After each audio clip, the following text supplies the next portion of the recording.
Given that the Lunar New Year holiday took away our 2 new episodes of Cheese in the Trap this week, I suppose it's only fitting that the cast would at least embark on a massive interview circuit and give us pretty handbook-clad New Year's photos. It doesn't ease the pain of not getting new episodes, but I suppose it's better than nothing, though I still reserve the right to be mad at TVN for preempting the show. When I say massive interview circuit, I really do mean massive. I'd intended to cull my favorite quotes and bits from all the various interviews and compile them into one post, but the material ballooned out of control pretty quickly. So we've got interview bits from some of our main cast in this post, to be followed with more interview bits from our love-to-hate supporting characters in Part 2. In this post, series lead Park Hee-jin, who plays cryptic Sun Byu-young, Seo Kang-joon as hot-headed second lead Beacon Ho, Park Min-ji as bubbly best friend Bora, and Kim Hee-chan as our heroine's younger brother Jun. Sadly, lead actress Kim Go-eun didn't make the interview rounds, though I'll keep my eyes peeled when she does. Obviously, the drama wouldn't be the same without Park Hee-jin in the lead. That has to be the statement of the year. His casting was met with universal excitement early on, as he pretty much looked identical to the webtoon character and seemed capable of pulling off the role's necessary complexity, like combining romantic lead elements in a simultaneously swoony and unnerving performance. And I think we can agree that the response to what he calls the most difficult character I've played has been overwhelmingly positive. Simply looking like the original character isn't enough to make the role complete, of course, and he was very aware of how much more was required. He expressed dismay that there was such a focus on looks by the media and fandom. That's particularly true in Kim Go-eun's case, because while Park Hee-jin was welcomed readily, she was not, being met with more skepticism. Park said, "I felt bad about it. She would do such a good job, but it felt regrettable that all the talk was about looking the part. She didn't show it, but I thought she must have felt upset inside, but there was nothing to be done but to do an even better job on set." He had nothing but praise for Kim, and said he predicted that the negative reception would soon turn, which it did. He'd briefly worried that she had no drama experience, since the film world works so differently, but now waves it aside as needless worrying. Her acting is like a veteran who's filmed multiple dramas. The director said the same thing. She doesn't force things in making her character, she's just Hong Seo. When we're acting together, she's so good at reacting that she's a good actor to work with. You'll know from watching the drama, but Kim Go-eun acts in an extremely natural way. It's like she wears clothes that are exactly suited for her, and she came out with a lovable and realistic Hong Seo. If the character of Hong Seo had been acted by someone picked just to match the looks perfectly, we wouldn't have gotten this feeling. He also said, "To be honest, I was cast first and I was really curious to know who would be cast as Hong Seo. A lot of people posted their fantasy casting choices and there were people where I thought, oh, this person really looks the part, and others where I thought, this feels different. I'm not saying this just because it turned out this way, but I truly think the current casting was the best." Asked what concerned him most when he received the casting offer, Park said, "I'm 10 years older than Seo Kang-joon and 11 years older than Nam Joo-hyuk. I thought I'd feel a generation gap because of that," laughs, "but fortunately, there isn't. I worried about what to do with Seo, if he felt discomfort about me being an older Sunbi, because the dynamic depends on confrontation. But I was thankful that we were thrown into it, conflict, right from rehearsals. And it doesn't work if he then comes up and says he's sorry. At least while we're working on the drama, it's right that we keep up that relationship like it's real." Regarding acting with the boys, we've never talked amongst ourselves about people's reactions or media articles. We're ordinary guys, that way. We don't talk about every little detail, and we don't even talk about ratings. It's not because we're not friends, but we focus on our characters and talk about that. I have a lot of scenes within Ho, Seo Kang-joon, and although I don't have a lot with Untek, Nam Joo-hyuk, It turns out we're from the same hometown, Yongdo in Busan. As to the question of being a 30-something playing a 20-something college student, you really can't do anything about hiding age. It's a concern that it'll be really obvious to viewers. Laughs, when the director asked, should we look for child actors for the high school scenes? I answered, we'll do it ourselves, and I'm regretting that now. Laughs.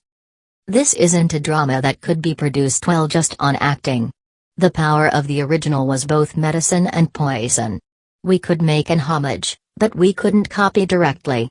I worried over how we would express things differently from the original. Perhaps as one example, he explained his take on Young's personality. I approached the character from a very basic point. I'd thought of Young before, as calculating and cold and those kinds of things. But then I thought of him from entirely the opposite way and saw him as an innocent person. Like the kind of child who would be playing fine, but if he gets hit, he thinks he has to hit back too. So if somebody wrongs him, he strikes back before even calculating how he should get his payback, in a kind of reflexive action. Still, but he really likes Seal, so in front of her he smiles purely. Park Hee-jin explained gaining and losing weight for the sake of his characters. He gained weight for weekend drama My Daughter Seo Young, then lost weight to play the refined but sweet best friend in You from Another Star. Then he lost more to wear suits and look sharp in Doctor Stranger, and slimmed down to play a sociopath in Bad Guys. Cheese in the Trap allowed him to work in his appearance and weight while mid-filming, because the half-pre-produced schedule gave the show extra time to work with. So he explained looking particularly sharp and slim in episodes 3 to 5, after which he started to gain a bit of weight, although it doesn't really become visible until episode 12. Fashion-wise, in Yoo Young's case, even if he doesn't want to stand out, he stands out. He's wealthy and all his friends praise him, and it felt like it could be tacky if he dressed as though he were the big man on campus. So he wears ordinary clothes, but I try to make it feel different through the materials or sense of color. I found this tidbit particularly interesting, as Park Hee-jin explained the difference between broadcast and cable dramas. If you read the script for an episode of a broadcast drama, there are scenes that have tension and scenes that deflate tension, mixed in together. If every scene is tense, viewers can get fatigued. But cable is the opposite. Every scene has to have suspense. If you give viewers a moment to look at the clock, they can change the channel right away. For me, the standard for an entertaining drama is how many times I looked at the clock while watching it. He did admit to not understanding Young's thoughts in some instance, and said, while acting together, I said to Kim Go-eun, if I were a woman, I'd dislike me. Laughs, she thought the same as me. I like to think that makes him reasonable and well-adjusted, that he has trouble understanding Young's dark, sometimes sideways thinking. I find him a fascinating character who manages to be sympathetic and appealing, but isn't someone I'd want to necessarily deal with in real life. As for his co-star Seo Kang-joon, playing wayward ex-friend and ex-pianist in Ho, it's been a refreshing experience watching him come into his own in this role. I'd wondered whether it was just good directing, or a good character match, or if he'd gotten better as an actor, and I do think it's a mix of all three. But it's nice to see him acknowledge that as well, since I like him better for knowing that he was generally seen as lacking as an actor, and that he'd worked to improve that. He said, in the beginning the fans were scary. When the casting articles came out and I saw the reaction, I wasn't confident I could handle it. It was mostly negative reactions like why is he Baek In-ho? And haven't you seen his acting in Hwa-jung?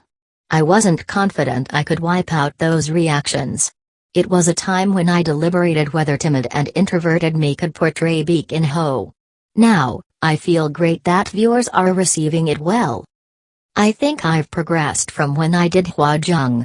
I don't know that I'm acting well. I watch other Sunb's dramas and I see that I'm not quite good at acting. But I've improved from Hwa-jung, and I think people are accepting me well. Note on the translation, He's not saying I know I suck, but rather being modest and admitting he's not awesome. I'm getting the sense most people really prefer the format of shooting a drama well in advance, so it's a good thing for the system that Cheese did this schedule successfully. CO said, I really like pre-produced dramas. It's an environment where, when we're filming, I can say, I'd like to try one more time. Because I can ask the director to try again if I don't like what I shot. I think this drama can be a project where I'm not left with a lot of disappointment. Even if I'm lacking, I think this drama will be one without many regrets. There is some difficulty in not knowing viewers' reactions in real time, but it was a positive thing that the pre-production gave us time to spare.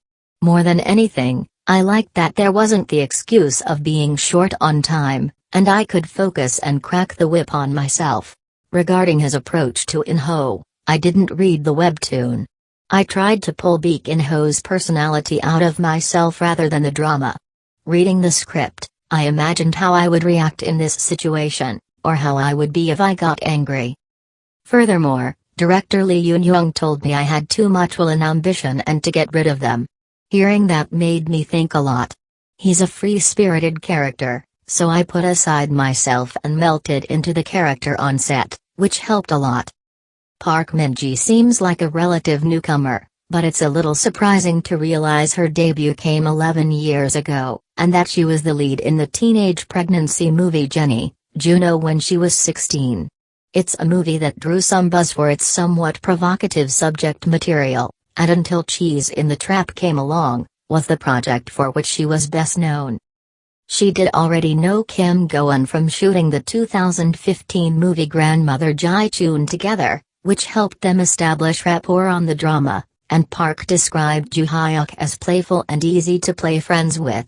Somewhat surprisingly, the drama is home to a lot of ad-libbing and last-minute improvisation, although that does explain how much of it feels so natural. Park said, there's very little that happens as written in the script. It's like the script is only there for the flow of the plot. I think a lot gets changed on set.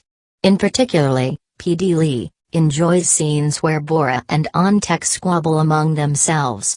There are a lot of scenes where we come up with things on our own. For instance, in episode 1 there's a scene where Seal is late for class. Originally, Bora was supposed to promise a kiss and forget it. But Ontek demanded a kiss from Bora directly, and I switched it to Bora knowingly rejecting it by hitting him. Nam Joo Hyuk was really disappointed with that, saying he'd done his best and Ontek was sad not to get his reward. Laughs. Everyone has had strong words of praise and loyalty for their director, and Park was no different. She pays attention to each and every actor. Usually, compared to movies, in dramas the director isn't able to direct with as much detail or attention. That's why everyone feels like they're handling individual battles. But P.D. Lee Yoon-young gives detailed directions not only to us but also to brief supporting actors. Every scene has its central character, but she doesn't only take care of that character, she pays attention to the others too. For instance, she might say something like, in this scene, how about you try and ad-lib with this kind of feeling? She gives lots of opportunities.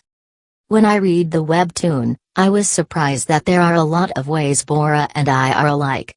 Director Lee Yoon-young's style is to allow the actor to pour their own selves into their roles and create a color of their own, so I felt comfortable. And I could film with an even better feeling because of that. The personality and roots of the character were taken from the webtoon, but there were a lot of things like the way her speaking or actions that weren't manufactured that were expressed as myself. Doing that, I ended up ad-libbing a lot, and bonding more, with the role.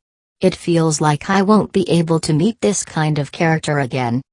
Park also shared the appreciation for the pre-production format, and particularly its ability to allow for freedom and higher quality of the finished product. I did worry that it would be impossible to monitor the netizen reactions as we filmed and correct things as we went, but thankfully, the reaction was pretty good from the first episode.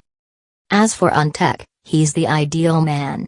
He's kind, he's a hoobie but as comfortable as a friend, and he likes me tons.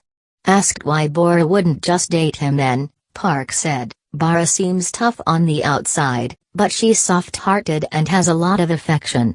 So she gets afraid and tentative with relationships. I think Bora has to muster her courage and grab on tech." She explained about and trying not to think of him as a romantic possibility. "It's the concern that we're plenty happy and cheerful in this state. Why would we try to take it further and possibly break up the relationship?" She's deliberately not looking into those feelings. Told that viewers can find Bora frustrating for pushing on tech away, she replied, "I get frustrated too." Laughs. On the dating front, Bora and I are different. For me, rather than worrying about what might happen later, I'm faithful to how I feel in the present. Bora doesn't dislike tech. I think she's just worrying too much about the future of their relationship. And last, for now, but not least, we have Kim Hee-chan, who was adorably devoted young Lee Sang-yoon in 20 Again, as well as Gong Hyo-jin's endearing and bratty kid brother in The Producers, and is now Seal's endearing and bratty kid brother Jun in Cheese in the Trap. He said, "I was so happy that I got to be in Cheese in the Trap. Watching PD Lee Yoon-young's last project, I thought I'd like to work with her. I was also glad to have gotten to work with actors my age. It was fun because the actors were all around the same age, and everyone looked after me well, from Joo Hyuk, Kang Joon, Go Un-nuna, and Hee Jin Sunbi. Everyone did a good job, and I'm happy that I gained a lot of colleagues." However, he hadn't gone into Cheese intending to go for June, and in fact auditioned for other characters. "I had 3 auditions, but didn't read for Jun's dialogue once. They gave me a Young Gon's or Beak in Ho's script, so I didn't know I'd get June. I wanted to act in Young Gon's role. He has impact and a lot of interesting elements. And strangely, I became closest with Yoon Ho Hyung, who plays Young Gon." Does he feel the popularity of the drama in real life? "Maybe not yet. I still ride the bus and there aren't that many people who recognize me.